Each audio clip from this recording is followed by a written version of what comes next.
রব্বুল ইজ্জত জালাল আল্লাহ পাক রব্বুল আলামিন বলেন, ওয়াইলুল লিকুল্লি হুমাযাতিল লুমাযাহ আল্লাযী জামাআ মালাও ওয়া আদ্দাদা। বলে এই সূরার মধ্যে আল্লাহ পাক রব্বুল আলামিন তিনটা গুনাহের কথা উল্লেখ করেছেন। তিনটা গুনাহের কথা আল্লাহ পাক রব্বুল আলামিন বলেন। বলে এক নম্বরে ওয়াইলুল লিকুল্লি হুমাযাতিল লুমাযা, বলে প্রত্যেক দুর্ভোগ তাদের জন্য যারা পশ্চাতে নিন্দাকারী, পিছনে এবং সামনাকারী যারা নিন্দাকারী তাদের জন্য বড় দুর্ভোগ, তাদের জন্য ধ্বংস। মানে এখানে বোঝা হয়েছে একটা হচ্ছে অপবাদ আর একটা হচ্ছে গীবাত। একটা হলো মানুষকে সরাসরি সামনাসামনি মানুষকে অপমান করা, লাঞ্ছিত করা, এটাও অপরাধ। পিছনে গীবত করা এটাও হচ্ছে অপরাধ। আল্লাহ পাক রব্বুল আলামিন বলেন, ওয়াইলুল লিকুল্লি হুমাযাতিল লুমাযা, দুর্ভোগ প্রত্যেক ওই ব্যক্তিদের জন্য যারা পশ্চাতে নিন্দা করে, মানুষকে আঘাত করে, আক্রমণ করে, কথা বলে, ওদের জন্য বড় নিন্দা। চলেন আর একটু সামনের দিকে আগায়। আরেকটা শ্রেণী কারা? আল্লাযী জামাআ মালাও ওয়া আদ্দাদা, বলে যারা মাল, যারা সম্পদ, যারা সঞ্চয় করে, সঞ্চয়, বলে তাদের জন্য ধ্বংস, তাদের জন্য দুর্ভোগ। যারা মাল জমা করে তাদের জন্য ধ্বংস, তাদের জন্য দুর্ভোগ। চলেন আল্লাহ পাক রব্বুল আলামিন আরো কি আমাদেরকে সতর্ক করে জানায়া দেয়, ইয়াহসাবু আন্না মালাহু আখলাদা, বলে যারা মাল জমা করে তারা মনে করে এই মাল, এই সম্পদ মনে হয় আমাকে হেফাজত করবে, আমাকে হেফাজত করবে। আল্লাহ পাক এবার বলেন, কাল্লা লা ইউমবাযান্না ফিল হুতমা, আল্লাহ পাক বলেন কাল্লা, না না, কোশ্চিন কালেও নয়, কোশ্চিন কালেও নয়। বলে এই সম্পদ জমা কখনোই কোনোদিনও তাকে হেফাজত করতে পারবে না, যাকে বাঁচাতে তাকে পারবে না, তাকে বাঁচাতে পারবে না। আল্লাহ পাক রব্বুল আলামিন এই তিন শ্রেণীর মানুষের জন্য কি রেখেছেন? আল্লাহ পাক রব্বুল আলামিন বলেন, কাল্লা লা ইউমবাযান্না ফিল হুতমা, বলে এই তিন শ্রেণীর মানুষকে কখনোই বাঁচাতে পারবে না, বাঁচতে পারবে না। বলে তাদের জন্য কি রয়েছে?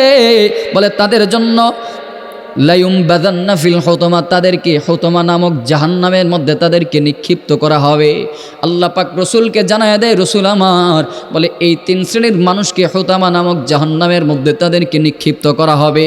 আল্লাহ পাক এরপরে আমার হাবিবকে জিজ্ঞাসা করে, ওমা আদরাকা মাল হুতমা, হাবিব আমার আপনি জানেন হুতমা নামক জাহান্নামটা কেমন?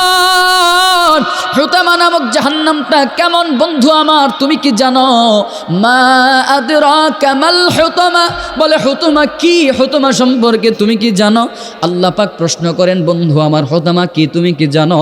আর আল্লাহ পাক প্রশ্ন করার পরে আল্লাহ নিজেই উত্তর দিয়ে দেয়। আল্লাহ বলে, নারুল্লাহিল মুকাদা, বলে এটা হলো আল্লাহর প্রজ্বলিত আগুন, এটা আল্লাহর প্রজ্বলিত আগুন।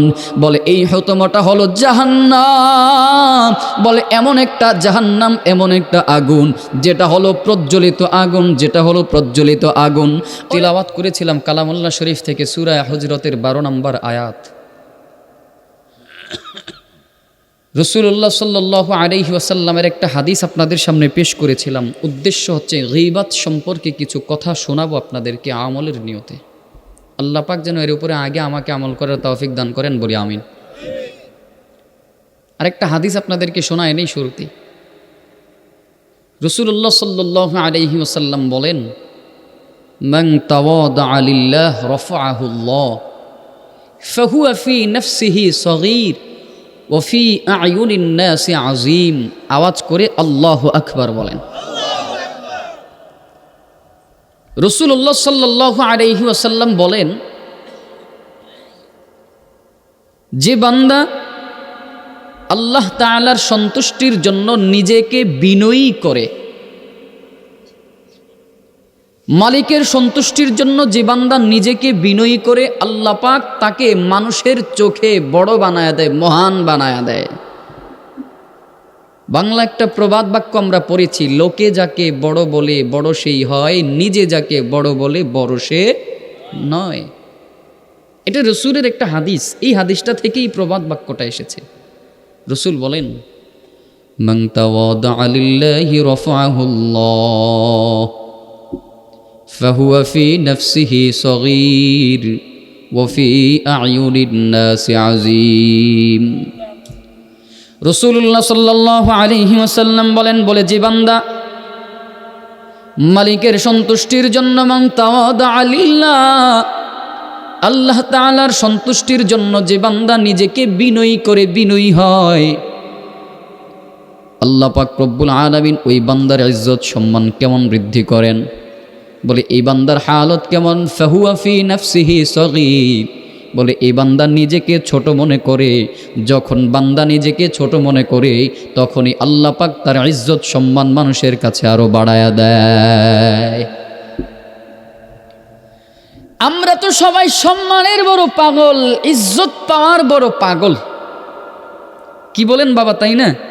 আমরা চাই আমাকে মানুষ সম্মান করুক, আমাকে মানুষ ইজ্জত করুক, আমাকে মানুষ কদর করুক।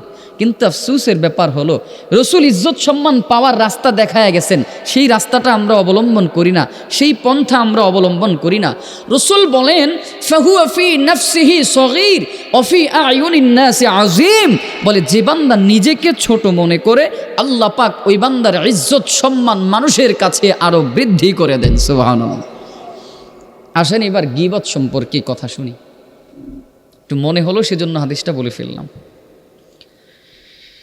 গীবত এর অর্থই হচ্ছে পরনিন্দা করা, দোষ ত্রুটি বর্ণনা করা, মানুষের দোষ ত্রুটি বয়ান করা, এটা হচ্ছে শাব্দিক অর্থ। গীবত কাকে বলা হয়?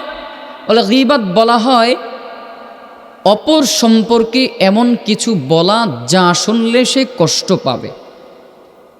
ভালো করে বুঝবেন, আমাদের সমাজে বলেন তো গীবত আছে না নাই? কিছুদিন পূর্বে আমাদের আলামিন ভাইয়ের মসজিদে আলোচনা করেছিলাম অহংকার সম্পর্কে, চেষ্টা করেছি অহংকারের এ টু জেড বিষয়গুলো একটু আপনাদেরকে ধারণা দেওয়ার জন্য, অনেকেই ছিলেন ওখানে।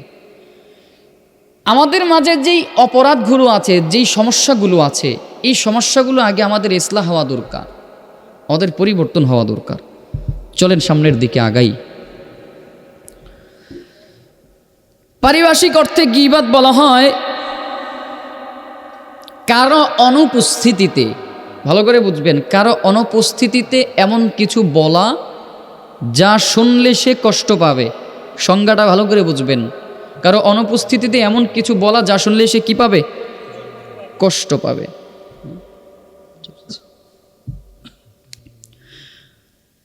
রাসূল সাল্লাল্লাহু আলাইহি ওয়াসাল্লাম এবার বলেন, عن أبي هريرة رضي الله تعالى عنه أن رسول الله صلى الله عليه وسلم قال أتدرون ما الغيبات قالوا الله ورسوله أعلم।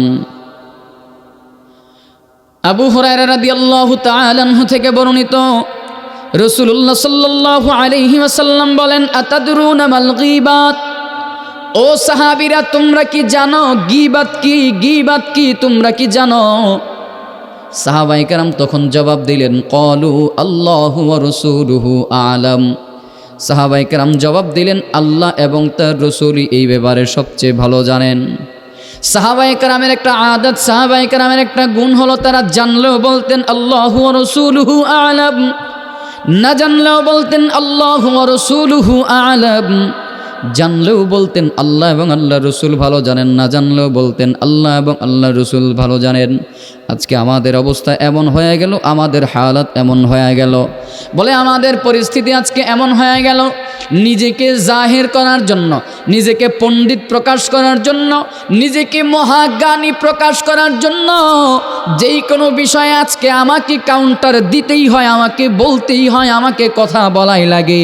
বলে কারণ কি? কারণ কি? বলে জানলেও বলি, না জানলেও বলি। কোনো একটা বিষয়, কোনো যদি কথাবার্তা, আলোচনা, সমালোচনা যদি হয়, ওই বিষয়টা সম্পর্কে আমি জানলেও কথা বলি, না জানলেও কথা বলি। বলে কেন কথা বলি? কেন কথা বলি? বলে আমাকে নিজেকে জাহের করতে হবে আমি মহাপণ্ডিত, নিজেকে প্রকাশ করতে হবে আমি বড় জ্ঞানী, নিজেকে প্রকাশ করতে হবে আমি বড় বিজ্ঞ। অথচ সাহাবায়ে কেরাম রাদিয়াল্লাহু তাআলা আনহুম তারা কেমন ছিলেন, কেমন জ্ঞানী ছিলেন? বলে রসুলের আদর্শে তারা আদর্শিত হয়ে রসুলের অনুসরণ তারা করে, জমিনের মধ্যে তারা জান্নাতি মানুষ হিসেবে পরিচিতি লাভ করেছিল, তারা দুনিয়ার মধ্যেই তারা জান্নাতি মানুষ হিসেবে পরিচিতি পেয়েছিল। ওই সব সাহাবায়ে কেরাম তখন বলতো আল্লাহু ওয়া রাসূলুহু আ'লাম, মানে আল্লাহ এবং আল্লাহ রাসূল এই ব্যাপারে ভালো জানেন। মুসলমান বন্ধুরা আমার, অথচ আজকে আমাদের অবস্থা এমন হয়ে যায়, বলে যেই কোনো বিষয়ে আজকে আমরা নিজেদেরকে প্রকাশ করি, আমি বড় জ্ঞানী, আমি বড় জ্ঞানী, আমি মহাপণ্ডিত। বলে যেই কোনো বিষয়ে আমি জ্ঞান রাখি, যেই কোনো বিষয়ে আমি ধারণা রাখি, যেই কোনো বিষয়ে আমার চাইতে আর কেউ কিছুই ভালো জানে না। মনে রাখবেন, সমাজের মধ্যে এই সমস্ত মানুষগুলোই হলো শিক্ষিত নামে শয়তান। আওয়াজ করে বলেন ঠিক কিনা? প্রতিটা বিষয়ে এরা আওয়াজ তোলে, প্রতিটা বিষয়ে তারা কথা বলে। দেখবেন এমন কিছু শিক্ষিত শয়তান রয়েছে যারা কলমের খোঁচা দিয়া গরিব দুঃখী অসহায় মানুষের সর্বস্ব লুণ্ঠন করে দেয়, যারা কলমের খোঁচা দিয়ে গরিব দুঃখী মানুষের সর্বস্ব লুণ্ঠন করে দেয়। সমাজের মধ্যে এমন কিছু শিক্ষিত শয়তান রয়েছে যারা মানুষের সর্বস্ব লুণ্ঠন করার জন্য বড় তাবেদারি করে, সব কিছু করে, নেতামি করে, মাতলামি করে, সর্ববিষয়ে নাক গলায়, বলে নিজেকে জাহের হিসাবে পণ্ডিত করে, নিজেকে বিজ্ঞ হিসাবে পণ্ডিত করে। জানলেও বলে এটা আমি জানি, আমি বলবো, আমি করব, না জানলেও বলে আমি বলি, আমি জানি, আমি করব। এরকম শিক্ষিত শয়তান সমাজে আছে না নাই? ওরা হলো দেশের লাগি মহামারীর মতন, ফাইলে কলম ঠেকাইয়া চালায় তারা নির্যাতন। ঘুষের টাকায় ওদের ভুরি, ঘুষের টাকায় ওদের ভুরি, করে যে টান টান। ওরা শিক্ষিত শয়তান, ওরা শিক্ষিত শয়তান, ওরা শিক্ষিত শয়তান, ওরা শিক্ষিত শয়তান। পীরগিরিয়ার মাজার পূজা চলছে দেশটা জুড়িয়া, শিরকি আর ভণ্ডামিতে দেশটা গেল ভরিয়া। আওয়াজ করে বলেন ঠিক না বেঠিক? পীরগিরিয়ার মাজার পূজা চলছে দেশটা জুড়িয়া, শিরকি আর ভণ্ডামিতে দেশটা গেল ভরিয়া। গাজার কলকি টান মারিয়া, গাজার কলকি টান মারিয়া, দেখায় খাজার শান। ওরা শিক্ষিত শয়তান, ওরা শিক্ষিত শয়তান, ওরা শিক্ষিত শয়তান, ওরা শিক্ষিত শয়তান। ঠিক কিনা? রাগ করেন নাই তো? আমারে অলরেডি বলা হয়েছে সঙ্গীত গাওয়ার জন্য, এই জন্য একটা গাইলাম আর কি। হ্যাঁ, আগামী বছর দাওয়াত দেন, সেই আশা আমি আর করি না। আলহামদুলিল্লাহ এই পর্যন্ত 3 বার আপনাকে আয়া পড়ছি, সামনে আর আসার ইচ্ছাও নাই। হ্যাঁ, তাই বলে কি হক কথা বলবো না আমরা? হ্যাঁ, দাওয়াত দেন আর না দেন এগুলো কি আমরা বন্ধ করে দিব? নাশিদ কি আরও চলবে? অপেক্ষা করেন, ইনশাল্লাহ বয়ান শেষ হবে। যেই বিষয়টা ধরেছি আমারে আলামিন ভাই বল, হ্যাঁ 9:45 পর্যন্ত। আচ্ছা, 9:45 পর্যন্ত হুজুর আসলেই ছেড়ে দিব ইনশাআল্লাহ। যেহেতু একটা বিষয় ধরেছে, গীবাত সম্পর্কে আপনাদেরকে আগে একটু ধারণা দিব, তারপরে শেষে কত নাশিদ শুনতে পারেন আমি দেখা দিব ইনশাআল্লাহ। অপেক্ষায় থাকতে হবে নাকি?